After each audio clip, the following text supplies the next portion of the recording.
Hey guys, Dev with Crime Hive back. True crime buzz right here. We're excited here. We're just going to share a short video on an update with the Golden State Killer case, and then I'll just end it with kind of a newer thing I'm testing out here. I'd like to know your guys' thoughts. I'm just going to do something kind of light at the end, and we're going to talk about some of the Florida man cases that are out there, the stories that are out there. So anyway, before I do, again, if you like these kind of videos, be sure to subscribe to my channel. This is Dev with Crime Hive, and let's talk about this update here. So many of you guys are already familiar with this case, and I'd like to maybe do like a throwback Thursday type of case sequence on this because it's such a really interesting case. This is Joseph Deangelo. If you don't know, he's dubbed the Golden State Killer.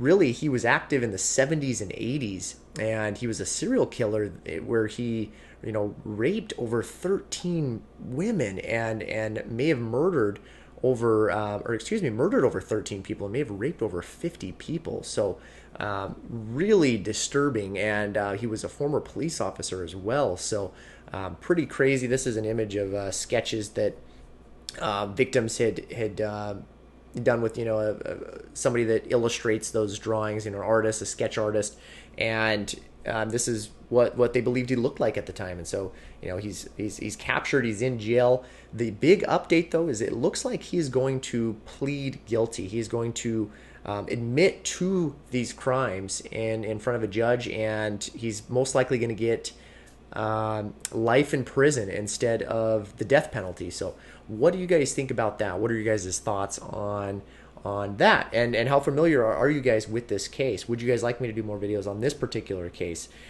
One of the things I just wanted to mention as I was going through reading about this, I was looking at this Today article, and then I was reading through, and it made me realize the reason this case is so prolific too is because investigators secretly collected DNA from this case, and it was from a new way of doing things. This is really one of those cases that opens the door to DNA collection, and you guys might already be familiar with this, but this what we're talking about is familial DNA, and it's just blowing up. It's getting crazy. There's a lot of cold cases that are now being solved, dozens of cases all around the U.S. Now some states are against it for privacy reasons. They believe that there's an infringement on privacy because of the DNA, law enforcement getting access to these public databases is what we're talking about. And then some states are all for it, because it's solving some of these older cases. What do you guys think about that? Do you guys prefer the privacy option, or would you guys prefer that law enforcement has access to this type of technology? Now, a couple things I just want to talk about here. I'm going to mention this article that was really interesting. So before I do, just to give you an idea again, there, in Arizona, for example, how this works is, you've got a guy right here, so you've got these are the Mitchum brothers right here, and this brother here was a child molester. He was, put in prison, and his DNA was collected. Well, law enforcement then uses samples from those databases, and we're able to convict the brother of murder. So he was charged of murder, and he was convicted because of these DNA databases. Now, the reason I mention this is there's a couple differences. So you've got the CODIS database, right? This is the Combined DNA Index System. That's what most people have heard about on shows. It's the CODIS system. This is primarily DNA samples from inmates, people that have been convicted of felonies, and law enforcement then looks to find all these DNA samples to see if it's a match to other offenders.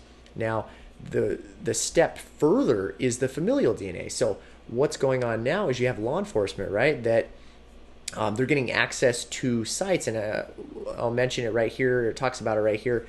You've got sites like GED Match. That's how they actually convicted the Golden State Killer, or found him and arrested him, was using this. It's the largest database out there for DNA use, and it's a public database, so law enforcement has access to all these samples. Now, we do know that, if you're using, there's a lot of people out there that use sites because they want to know their heritage and whatnot, so they're using sites like 23andMe and Ancestry.com. And something I learned recently is that those sites are apparently not making their data available to law enforcement anymore. So I know that a lot of companies have updated their privacy laws. So I would always look into that if you guys are considering, giving a sample away to a site like that. Just be very careful. Obviously, some are really all for protection and privacy, and then some, are still out there where law enforcement has access to the database. So if you're concerned about that, I would look into that. But I want to go a step further into this, and so what I found was really interesting. This is kind of the future, if society allows it, if the public allows it. Again, there's a privacy issue. Some states are just not for it. Again, I'd like to know your guys' opinions on this. But what I found in this other article here is there's some other new discoveries. There's a lot of labs going on. And one of the things that they've been able to do is they've been able to take a very small DNA sample now, and they can basically blow it up and make it a bigger sample. Samples that were, in the past incomplete, they can now make it a more complete sample. And so this is going to help them solve more of these cold cases. So it's going to be really interesting to see this evolve.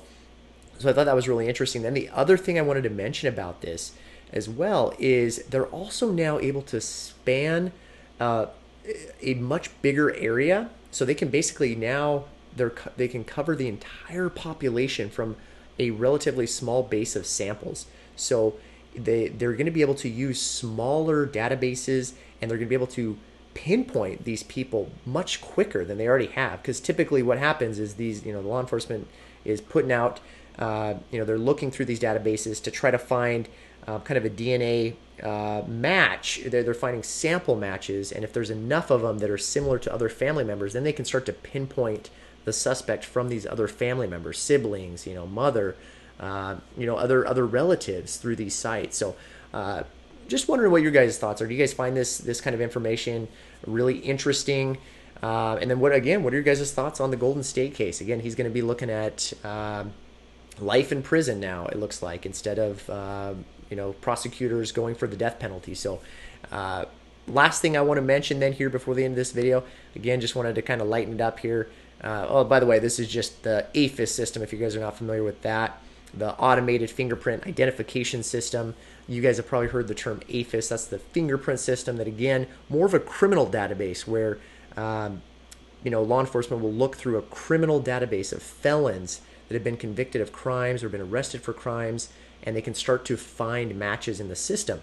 What I'm curious about is if they're going to have future systems similar to this that's more public. There are public systems that law enforcement can get access to even nowadays. For example, if you're in the military and you've been fingerprinted, if you have applied for licenses through the state, they can get access to your fingerprint information that way. So it's kind of interesting how this is all evolving, but I thought I'd mention that as well with these future cases. And we're going to talk more about these in other videos because I know it's going to pop up again. But anyway, the last thing I just wanted to talk about, just to kind of just trying something new here. Florida man cases have been just popping up all over, and I just find them really amusing. And I was just going to go over a couple of these here before I end the video. So I found this little article. And this is all in 2020. So there's so many of these Florida man articles. But a couple that I found recently. You've got a guy right here that apparently beat up an alligator to save his dog, and this was pretty recently here. So these are all stories in Florida. I don't know what it is about Florida. Who lives in Florida? Do you guys, any of you guys live in Florida? Curious about what you guys think about Florida over there, because there's just so many interesting stories going on. So this guy beats up his dog, and then I thought this was an interesting one. There's a Florida man that apparently ended up getting $12,500 by pretending to be the manager of the Village People. So he claimed to represent, this is the YMCA singers, and apparently the casino fell for it, and this guy was given $12,500. A couple other I'll go through here, and then we'll end the video. This guy, stole 66 rolls of toilet paper from a hotel. Pretty smart idea, he's getting it from a hotel. Obviously, it's a crime, and he's stealing quite a bit of it too. So it makes you wonder if he went into the the upkeep, the keepers, the upkeepers there that are, with the closets and all that, if you just rummage through those, and then if somebody spotted him and he was arrested for that. So a lot of interesting stuff going on in the world these days. I thought this one was interesting. A Florida woman texted 911 to find out how to get divorced. Not much to say about that one. I just thought that was really interesting. People call 911 for the weirdest reasons. Well, I'd love to hear some of your comments too for some of those reasons. What you found. I've heard of people calling 911 because their McDonald's order wasn't accurate and they were having a tantrum. So, just a lot of interesting things out there. A lot of interesting people out there. And then I'll go through a couple more here.